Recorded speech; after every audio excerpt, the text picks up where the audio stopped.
Today I'm going to take a look at this article on this site called entrepreneur.com. So we can see from the title it's diversity and inclusion best practices for your workforce. So the reason why I wanted to look at this is it's quite a good example of a media outlet reporting a study in a slightly misleading way. So the first thing here on the list of bullet points is it says diverse companies are 70% more likely to capture new markets. Now the interesting thing about that is that a causation, or is it just an artifact? So could it be that companies that are more likely to be diverse are just generally better at capturing new markets, or is it actually that diversity in itself helps them to capture new markets? But the main point I wanted to come across is the second one here, where it says diverse companies are 87% better at making decisions due to bringing a diverse perspective and skill sets to the table. So I think this is actually taking this data from here. So if we look at this, so it's about diversity and inclusion supposedly makes better decision making at work. If we look, it's quite a good page actually, because it summarises it all quite nicely with some pictures, so it's pretty easy to see what they're talking about.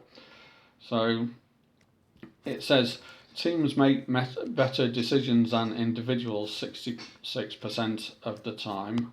And then it says diverse teams make better decisions 87% of the time.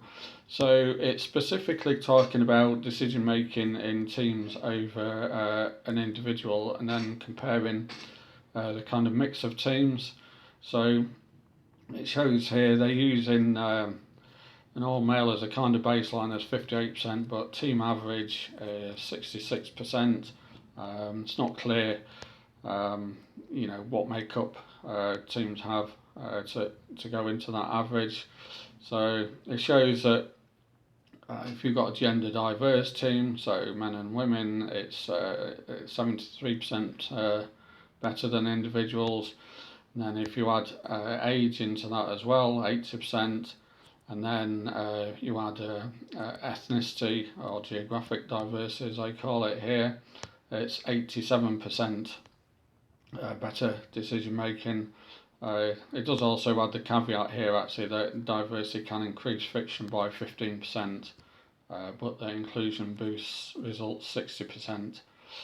And then it talks about worst combination and the best combination there.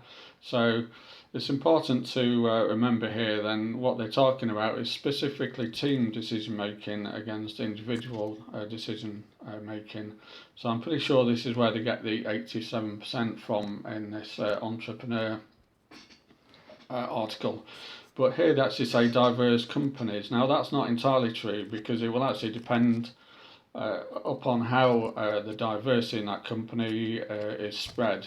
So if you had certain teams that are less diverse but the company as a whole is diverse, then that wouldn't necessarily apply.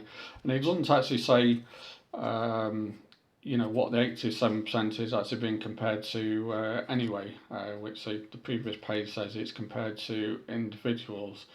So it's kind of quite sloppy reporting. Now it's not unusual for media outlets to report studies in a less than convincing way. It also doesn't mention the issue of friction here, which would have thought is an important caveat to be aware of if this is aimed at entrepreneurs. So usual thing with any kind of, well, not just media outlets but internet outlets in general, or even newspapers, TV reporting, is when they're reporting from studies, that you need to really look at the study to see if they're reporting it correctly and in context.